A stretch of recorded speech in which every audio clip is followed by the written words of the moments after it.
Hey guys, I'm Chris and this is Tagalog, a series about learning Tagalog and Filipino American culture. This is the first episode, so I'll be spending this next part introducing the what and why of this series. If you don't really care about all that, feel free to skip ahead to the lesson. So right off the bat, I am not fluent in Tagalog, yet. I was born and raised in California and the main language in my household was English. My parents do occasionally speak to me in Tagalog, and I did take some classes in high school, but I haven't really gotten past just understanding a little bit and saying a phrase here and there. By practicing and sharing what I learn about Tagalog with others, I hope to push myself to become fluent in Tagalog eventually.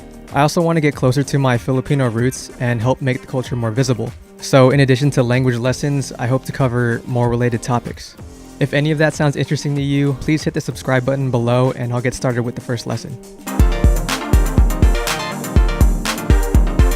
So before making actual sentences, I think it would be useful to first learn some basic personal pronouns so that when you first start listening and hearing Tagalog, you at least recognize who might be being talked about.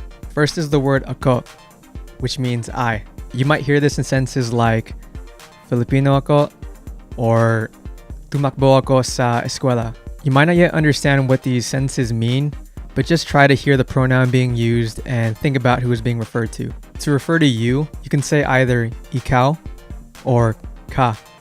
However, you'll pretty much only hear ikaw as the first word of the sentence, and you'll hear ka anytime after. For example, ikaw ay maganda or maganda ka.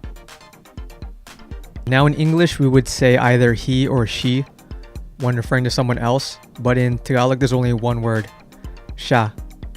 So for example, siya ay matalino or Pumunta siya sa Florida. The gender of siya can be determined through context. On a side note, an interesting thing about the word siya is that since it sounds like the word she, when you hear a native Tagalog speaker speak English, they might say she when they mean he. This is just to clear any confusion if you've ever encountered this. To refer to multiple people, as in they, you would say Sila. Sila ay matangkad. Lalaro Sila ng basketball. Lastly, to say we, there are two different words to use depending on whether the person you're talking to is excluded or included in that we. If you're excluding your listener, you use the word kami. If you're including, then you use the word tayo. For example, Nag-aaral kami sa UCSD or Pupunta tayo sa Las Vegas. Alright, so to quickly recap, ako means I, ikaw means you, siya means he or she, sila means they, kami means we excluding the listener, and tayo means we including the listener. And that's basic personal pronouns in Tagalog. There's definitely more to it than what was covered in this video, so stay tuned for future videos. The translations to any example sentences used in this video will be included in the description. Again, if you found this video helpful and would like to see more, please like, comment, and subscribe. Let me know what I can improve and what topics I should cover in the future. Thank you.